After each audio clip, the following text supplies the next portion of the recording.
나눔가족 여러분 반갑습니다. 오늘 말씀은 귀신 들린 거라사 광인이 예수님의 죽기 사역으로 치유받는 사건입니다. 거라사는 갈릴리 동편에 있는 이방 지역이죠. 예수께서 이곳 거라사를 방문하여서 귀신 들린 자를 치유하신 사건은 유대 땅뿐만이 아니라 이방 지역에서도 예수님께서 구원을 베푸셨다는 것이죠. 이것은 하나님 나라 복음 전파의 대상은 어디에도 제한되지 않는다는 것입니다. 유대인들뿐만이 아니라 이방을까지도 포함하여 진행되는 일이라는 것을 보여줍니다. 사도행전에 이르게 되면 이 일이 본격적으로 예수님의 제자들에 의하여 진행되게 될 것입니다. 예수님과 제자들이 갈릴리 호수 동편 거라사 지방에 이르게 됩니다. 이때에 군대 귀신 들린 한 사내가 무덤에서 나와서 예수님을 맞습니다. 이 광인은 단번에 예수님의 정체를 알아봅니다. 귀신의 힘이죠. 그리고 그저 영원한 멸망만을 면하게 해달라고 간청합니다. 귀신의 간청입니다. 예수님께서 허락하시자 귀신이 사내에게 나와서 인근 돼지떼에게로 들어갑니다. 그리고 그 돼지떼는 곧바로 산비탈을 내달려서 호수로 뛰어들어가 몰사합니다. 예수님이 만난 이 남자는 군대 귀신에 사로잡혀서 괴로움과 고통을 받고 있었습니다. 그는 옷도 입지 않고 집에도 거하지 않고 무덤 사이에 거했습니다. 사람이었는데 결코 사람의 모습으로 살 수 없었던 사람이었죠. 괴로움과 고통 속에서 무덤 사이만 떠도는 비참한 삶을 살고 있었습니다. 예수님은 이런 파괴된 삶을 외면하지 않으셨습니다. 아니, 외면하실 수 없었습니다. 예수님이 이런 파괴된 삶의 자유 해방을 주시기 위해서 오신 구원자이시기 때문입니다. 놀라운 사실은 이런 예수님의 정체를 귀신들이 먼저 귀신같이 알아보는 것입니다. 귀신들은 예수님의 권위를 인정하기도 하죠. 자신들을 영원한 심판의 장소인 무저객으로 보내지 말아달라 간청하기도 합니다. 예수님의 정체도 알고 그분의 권위도 인정합니다. 그러나 그 권위 아래 굴복하여 그분께 돌아오지는 않습니다. 귀신의 정체입니다. 예수님의 권세를 이길 수 없다는 사실만을 인정할 뿐이죠. 귀신은 자기보다 약한 사내의 몸을 점령하고 억압함으로써 한 사람의 삶을 비극과 파멸로 몰아넣었습니다. 예수님의 방문은 이런 사내에게 회복과 구원이 됩니다. 그러나 귀신에게는 비극이 되죠. 비극을 초래한 자에게 돌아갈 결말이 곧 비극으로 종결됩니다. 이것이 또한 귀신의 운명입니다. 예수님이 무적행 대신 돼지떼에게 들어가기를 허락하시자 갑자기 그 돼지떼들이 돌진해서 호수로 빠져 몰사합니다. 이것은 귀신이 가지는 파괴적 속성을 보여줍니다. 자신이 가진 힘으로 정상적인 삶을 파괴하고 정상적인 관계도 파괴합니다. 사람의 삶을 짐승보다 못한 삶으로 전락시켜버립니다. 살리는 일이 아니라 죽이는 일을 하죠. 사단의 일입니다.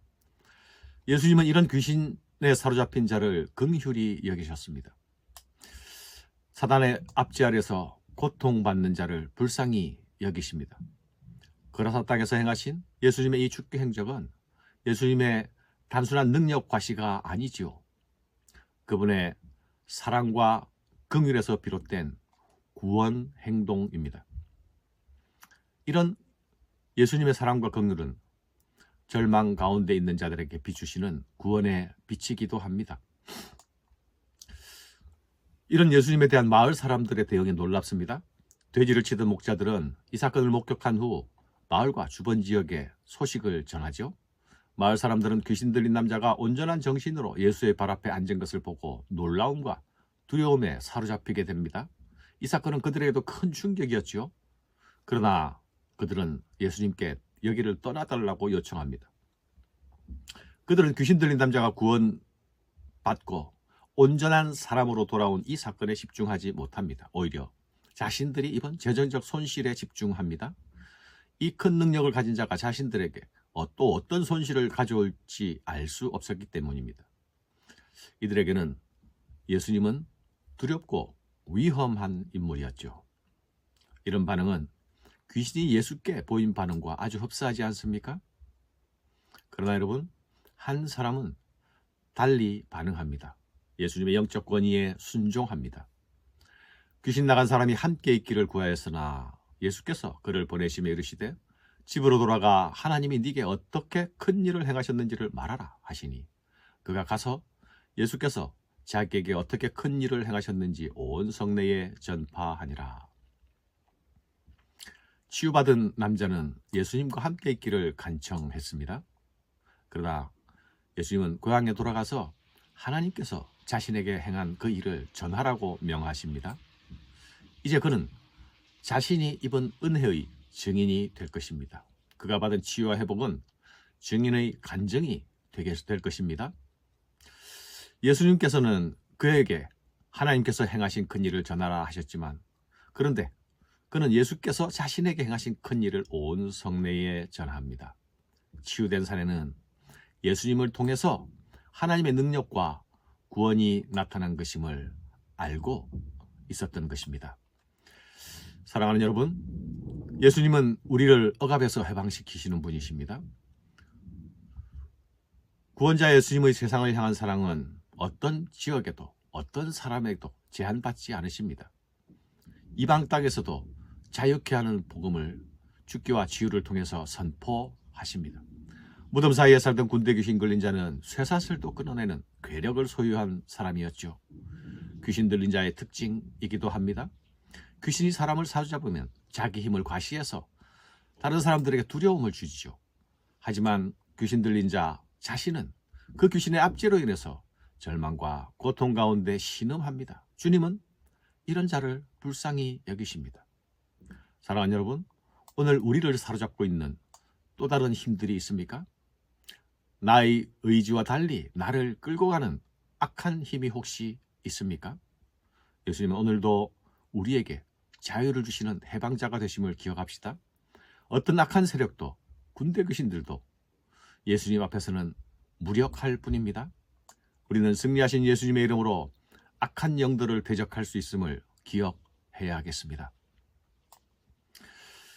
그라사 지방 사람들은 예수님이 떠나기를 요청했습니다. 사실상 예수님을 배척한 것이죠.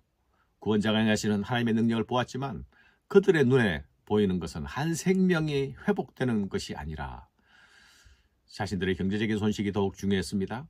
계산에 빨랐습니다. 그러나 실상 이 계산은 착오된 계산 착오인 것이죠. 이들은 더 중요한 것과 덜 중요한 것을 구별할 수 없는 영적 맹인과 같았습니다. 그러나 치유받은 광인은 달랐죠. 그는 자신이 경험한 치유와 회복을 통해서 예수님이 누구신지를 알게 됩니다. 그리고 예수를 따르기를 원했고 그가 행하신 큰 일을 증거하는 예수의 증거자가 됩니다. 은혜를 입은 자, 그가 은혜의 증인이 되는 것이죠. 구원을 경험한 자, 그가 구원의 소식을 전하게 되는 것입니다. 향유를 부은 여인에게 가슴속에 억누를 수 없는 감격이 있었던 것처럼 치유받은 광인에게는 침묵하지 못할 큰 이유가 생기게 된 것입니다.